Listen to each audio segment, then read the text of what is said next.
जितने भी my dear student हैं सबको स्वागत है। देखिए आज के इस वीडियो में जो भी सेकेंड ईयर के डियर स्टूडेंट हैं, ठीक है ना, हम अक्सर देख रहे हैं कि जो भी लोग देखते हैं वो जो है मन से देख नहीं रहे हैं। जितने भी सेकेंड ईयर के वीडियो देखते हैं मैं कंटिन्यू यही जो ऑब्जर्व कर रहा हूँ कि सीरियस होकर आप लोग नहीं देख रहे हो। इसकी परिणाम जब एग्ज़ाम होने वाली होगी तो उस समय आप लोग को पता चलेगा कि हाँ मैं क्या मिस कर गया।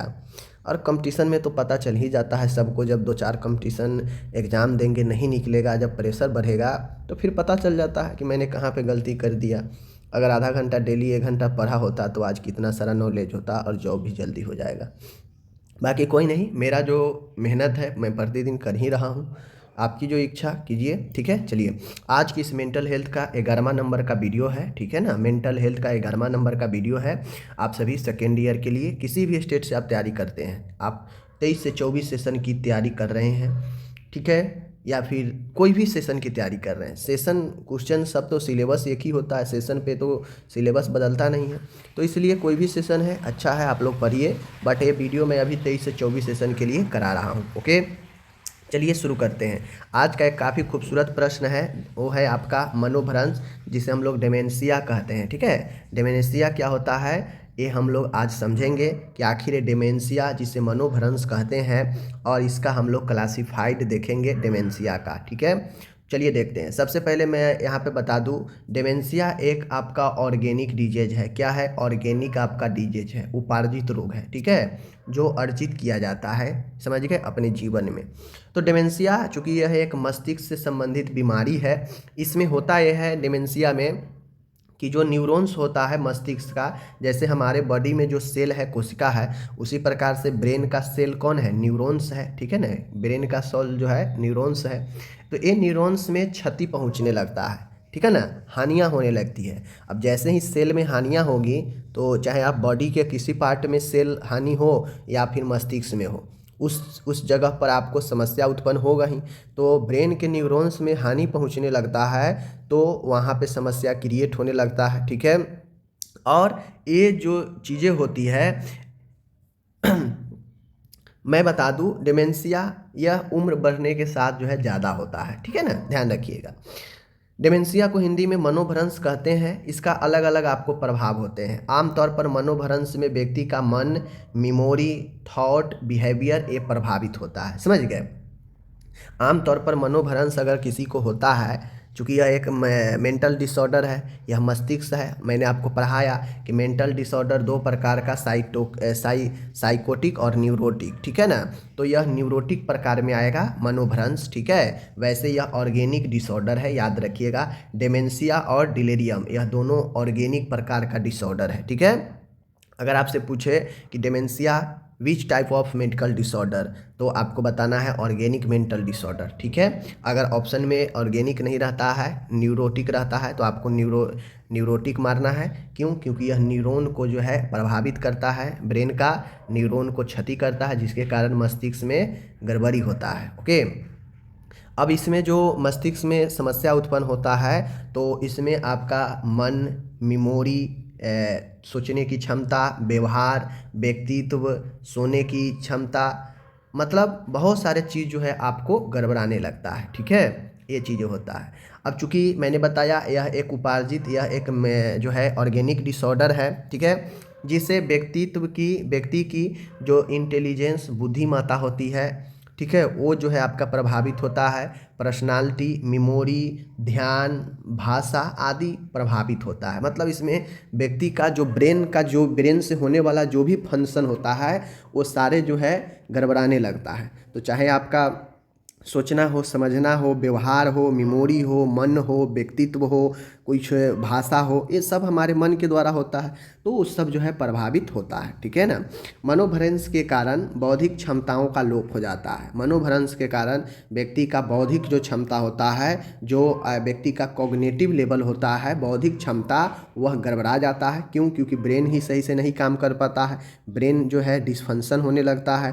क्यों डिसफंक्शन होता है? क्योंकि कहीं ना कहीं न्यूरॉन्स में क्षति पहुंचता है। क्षति किस कारण पहुंचता है मैं आगे आपको बताऊंगा, ठीक है। तो इसके बौद्धिक क्षमता में लोप होने लगता है, और बौद्धिक क्षमता में जैसे ही आपके लोप होगा तो बुद्धि हो, मेमोरी हो, सोचने हो, समझना हो, ध्यान हो, ठीक है ना, मन हो, सब प्रभावित होने लगता है व्यक्ति का। ओके, तो ये होता है। और जैसे ही व्यक्ति का बौद्धिक क्षमता में समस्या आने लगता है, कठिनाई होने लगती है, तो व्यक्ति का दैनिक जीवन, सामाजिक जीवन, व्यवसायिक जीवन में बाधा उत्पन्न होने लगता है। यानी वह सामंजस्य नहीं बैठा पाता है, समाज में सही से जो है चीज़ों को नहीं कर पाता है, और यही अपना जो है आपका क्या होता है, डेमेंशिया होता है। देखिए, डेमेंशिया पूर्ण पागलपन से अलग है, समझ लीजिए। डेमेंशिया जो है, मनोभ्रंश जो है, यह पूर्ण पागलपन जो मैं आपको साइकोटिक बताया था ना, साइकोटिक, उससे यह अलग है, ठीक है। यह आपको न्यूरॉन के फंक्शन में समस्या करता है।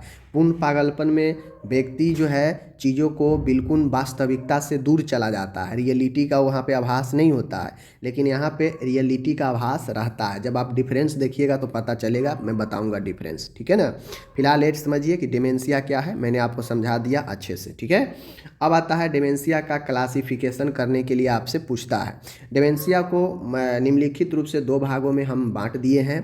पहला है प्राइमरी और दूसरा है सेकेंडरी, ठीक है ना, प्राथमिक मनोभ्रंश और द्वितीयक मनोभ्रंश। चलिए इसके बारे में हम लोग देख लेते हैं, ठीक है। देखिए, जो प्राइमरी डिमेंशिया होता है, अपन प्राइमरी डिमेंशिया कहने का मतलब होता है कि आपका प्राथमिक जो है मनोभ्रंश, यह व्यय प्रजनन यानी यह डीजेनरेटिव विकार है जो निरंतर अपवर्ती यानी कंटिन्यूअस इरिवर्सिबल तथा इनका कोई और कारण नहीं होता है। इसमें एल्जाइमर रोग तथा वहिकामय जो है मनोभ्रंश आते हैं। देखिए, प्राथमिक वाला जो होता है ना, यह कंटिन्यूअस और इरिवर्सिबल होता है। कंटिन्यूअस इरिवर्सिबल कहने का मतलब है कि यह अपवर्ती होता है, इसके हो जाने के बाद जो है व्यक्ति में ठीक होना असंभव होता है, इसीलिए इसे कंटिन्यूअस इरिवर्सिबल कहा गया है कि यह जो है रिवर्स नहीं हो सकता, यह जो है परिवर्तन नहीं हो सकता है। अगर एक बार हो गया तो यह अपवर्ती रहता है, मतलब इसमें कोई परिवर्तन आप नहीं कर सकते हैं,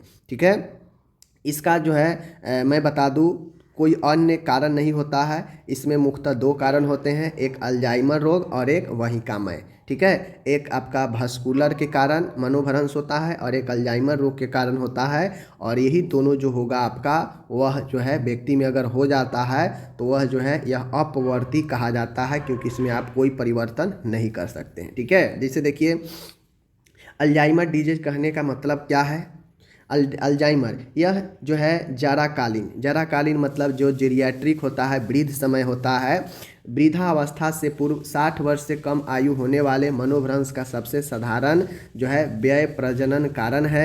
यह डिजेनरेटिव कारण है, यह स्मृति को नष्ट करता है, वह व्यक्तित्व को प्रभावित करता है। आप लोग देखते होइएगा कि जो 60 वर्ष के एज के जो व्यक्ति होते हैं, 60 वर्ष से तो ऑटोमेटिक आपका ब्रेन का न्यूरॉन जो है डैमेज होने लगता है। जैसे व्यक्ति वृद्ध होता है तो उसमें ऑटोमेटिक जो है व्यक्ति का क्या होता है कि ब्रेन का फंक्शन जो है गड़बड़ होने लगता है, बोलना कुछ बोलेगा कुछ, याद नहीं रहता है आदमी का। तो वृद्ध व्यक्तियों में ऑटोमेटिक जो है ये आपके एल्जाइमर डिजीज जो है आने लगता है, समझ गए। और जब एज के साथ ये चीज़ें आगे बढ़ता है तो फिर आप उसको ठीक नहीं कर सकते हैं, इसीलिए इसे डीजेनरेटिव और इरिवर्सिबल कहा गया है कि जब एज के साथ ये चीज़ें आगे बढ़ने लगता है तो फिर आप उसमें परिवर्तन नहीं कर सकते हैं। और एल्जाइमर डिजीज में यही होता है कि चूँकि अल्जाइमर डिजीज जो होता है यह वृद्ध अवस्था का ही एक रोग माना जाता है, जिसमें आपके ब्रेन का जो होता है न्यूरॉन्स जो है वो समाप्त होने लगता है, क्षतिग्रस्त होने लगता है समय के साथ, जिसके कारण व्यक्ति में ये मनोभ्रंश आ जाता है। यह स्मृति को नष्ट करता है, यानी यह मेमोरी को नष्ट करता है। देखते होइएगा अक्सर जब व्यक्ति 60 के आसपास जाता है तो उसका जो याददाश्त होता है वीक होने लगता है, कमज़ोर होने लगता है, ठीक है। और जैसे ही मेमोरी आपका प्रभावित होगा तो ऑटोमेटिक है बहुत सारे चीज़ प्रभावित ऑटोमेटिक होने लगेगा, उसमें से आपका एक पर्सनालिटी भी प्रभावित होता है। तो अल्जाइमर डिजीज में मुख्य रूप से आपका मेमोरी जो है काफ़ी ज़्यादा इफ़ेक्ट करता है, मेमोरी, समझ गए, और उसके साथ व्यक्तित्व भी प्रभावित होता है। तो पहला अल्जाइमर हो गया। दूसरा मैं बता दूं यहाँ, तो ये मैंने बता दिया कि एल्जाइमर रोग क्या होता है। देखिए, बेसिकली होता क्या है कि एल्जाइमर रोग अगर 60 वर्ष से कम आयु में अगर हो रहा है, वृद्धावस्था से कम, तो फिर यह मुश्किल की घड़ी है, फिर यह जो है आपको काफ़ी ज़्यादा इफ़ेक्ट करेगा। 60 से कम यानी 30 से लेकर 60 वर्ष तक के अगर बीच में ये चीज़ें होती है तो फिर ये समस्या क्रिएट करने वाला है। लेकिन अगर जैसे ही एज के साथ अगर हो रहा है तो एल्जाइमर चूँकि एक वृद्धावस्था का ही रोग होता है, समझ गए, जिसमें व्यक्ति का सोचने समझने सबसे ज़्यादा, इसे भूलने की बीमारी इसीलिए कहते हैं क्योंकि इसमें मेमोरी लॉस ज़्यादा होता है व्यक्ति को, ठीक है ना। इसीलिए इसे वृद्ध का बीमारी भी कहा गया है क्योंकि यह वृद्धावस्था में ज़्यादा अटैक करता है, समझ गए।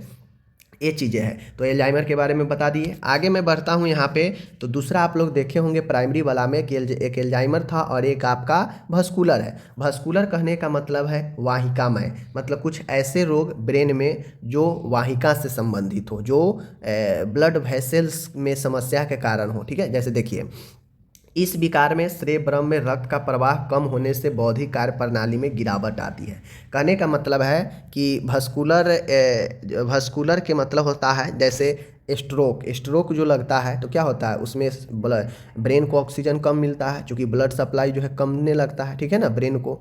तो उसी प्रकार से ब्रेन में जो वाहिका है, जो ब्लड का नली है, उसमें रक्त प्रवाह जैसे ही कम होता है तो ऑटोमेटिक है, रक्त प्रवाह कम होगा तो ब्रेन का जो टिश्यू है, जो सेल है, न्यूरॉन्स जो है वो क्षतिग्रस्त होने लगेगा, ठीक है ना। अब जब क्षतिग्रस्त होने लगेगा तो आपको ब्रेन में जो फंक्शन है गड़बड़ाने लगेगा, कार्य प्रणाली में गिरावट आ जाएगा, ठीक है ना, सही बात है।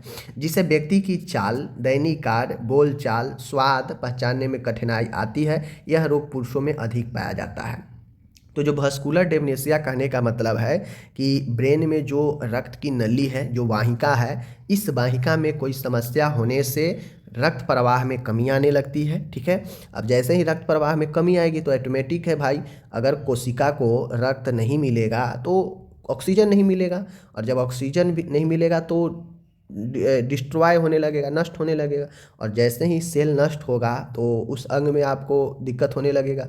तो ब्रेन में जब सेल, न्यूरॉन्स जब क्षतिग्रस्त होगा तो प्रॉब्लम करेगा ही, आपको बौद्धिक क्षमता को गिरावट देगा ही, और आप जो है चाल, दैनिक कारोबार, बोल, भाषा, स्वाद, इन सब में समस्या आने ही लगेगा। यही बात है वाहिका वाला में होता है, ठीक है ना। तो ये रोग ज़्यादातर पुरुषों में अधिक पाया जाता है। ओके, तो ये दो प्राइमरी हो गया, प्राइमरी का प्रकार ये दो हो गया, एक एल्जाइमर और एक भस्कुलर। इसे कारण भी कह सकते हैं आप और इसे प्रकार भी कह सकते हैं, समझ गए। अब दूसरा आते हैं सेकेंडरी डेमनेशिया। सेकेंडरी डेमनेशिया मैं कहूँ तो द्वितीयक मनोभ्रंश के प्रकार। द्वितीयक मनोभ्रंश के प्रकार आप लोग देख लीजिए। पहला है सबस्टांस एब्यूज डेमेंशिया, पदार्थों के दुरुपयोग से संबंधित मनोभ्रंश। पहला क्या है द्वितीयक वाला में? पहला है कि कुछ ऐसे पदार्थ का सेवन करना जो गलत आदत, जैसे बहुत सारे पदार्थ होते हैं, नशीले पदार्थ बहुत सारे जो है आपको दवाई मिल जाएंगे, बहुत सारे ऐसे चीज़ें मिल जाएंगे जिसका दुरुपयोग करने से आप व्यक्ति को समस्या होती है, ठीक है ना। तो सबस्टांस एब्यूज डेमनेशिया कहने का मतलब है, देख लीजिए, कि यह अधिक मात्रा में व लंबी अवधि तक एल्कोहल, निश्वसनीय, उपशमनकारी विषों, कार्बन मोनोऑक्साइड, औद्योगिक पिलायकों आदि के उपयोग से होता है। सबस्टांस एब्यूज डेमनेशिया का मतलब होता है कि कुछ ऐसे पदार्थों का उपयोग करना जो व्यक्ति को लत पकड़ा दे और वह जो है व्यक्ति के समस्या उत्पन्न करता है। तो इससे जो है व्यक्ति में जो आपका भूलने का, व्यवहार का, इन सब में जो समानता होगा तो वह आपका सबस्टांस एब्यूज डेमेंशिया होगा। जैसे देखिएगा, शराब अगर लगातार पीते हैं तो व्यक्ति अलबल बोलता है, उसको पता ही नहीं रहेगा कि हमने क्या किया है, नहीं किया है, वो भूलने लगता है। जो व्यक्ति नशीली पदार्थों का उपयोग करता है, बहुत सारे दवाइयाँ आती है, बहुत सारे जो है चीज़ें आती है, प्रोडक्ट है जो व्यक्ति को नशा में रखता है, और उसका अगर कंटिन्यू यूज करता है व्यक्ति, उसका दुरुपयोग करता है, ओवरडोज लेता है, तो अक्सर जो है ब्रेन पर इफेक्ट डालता है, समझ गए, और उससे व्यक्ति का जो है समस्या उत्पन्न हो जाता है। तो ये जो है आपका सबस्टांस एब्यूज डेमनेशिया होता है। तो ये चीज़ आप लोग समझ गए। चलिए, तो ये हो गया आपका यहाँ पे। अब हम लोग आते हैं देखिए, दूसरा जो इसका प्रकार है सेकेंडरी वाला का, वो है पिक्स रोग, ठीक है ना, डेमेंशिया ड्यू टू पिक्स रोग। पिक्स रोग कहने का मतलब है कि इस रोग में तंत्रिका बंध कोशिकीय सूजन हो जाती है, मतलब जो न्यूरॉन्स, जो सेल है ब्रेन का, जो नर्व सेल है, उसमें सूजन हो जाती है। यह रोग प्रायः अधेड़ उम्र में होता है, वह पुरुषों की अपेक्षा स्त्रियों में अधिक होती है। कहने का मतलब है पिक्स रोग कहने का मतलब, तो पिक्स रोग जो होता है मैं बता दूं कि यह अंडर 65 जो एज के होते हैं, ये ज़्यादातर अंडर 65 वाले एज में होता है, अंडर 65, ठीक है। और जो एल्जाइमर होता है वह आपके 60 से ऊपर, 60, 80, वो सब में जैसे जैसे एज आगे बढ़ता है वैसे जो है परसेंटेज रेट भी उसका बढ़ते रहता है एल्जाइमर का। लेकिन पिक्स रोग में अंडर 65 में ज़्यादा होता है, ओके।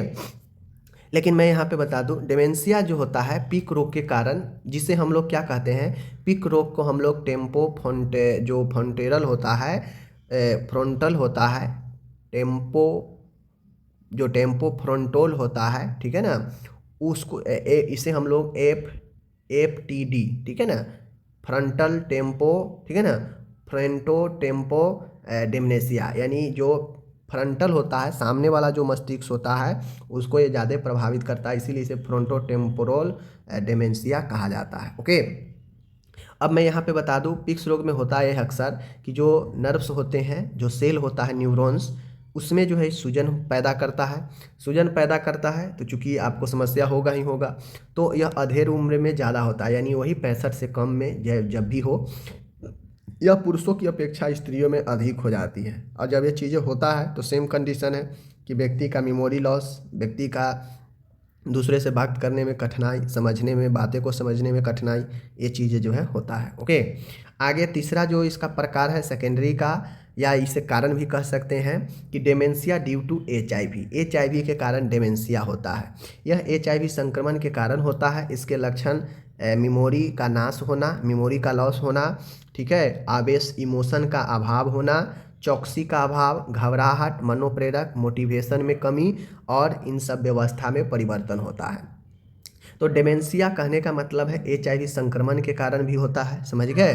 तो डेमेंशिया जब HIV संक्रमण के कारण होता है तो अटैक आपके ब्रेन के न्यूरॉन्स पर करता है, और उससे होता यह है कि आपके मेमोरी को लॉस करता है, इमोशन का लॉस होता है, ठीक है, आपका जो स्टेबिलिटी होता है उसमें जो है आपको कमी आती है, घबराहट और मोटिवेशन में भी कमी आती है। तो HIV के कारण भी डेमेंशिया होता है।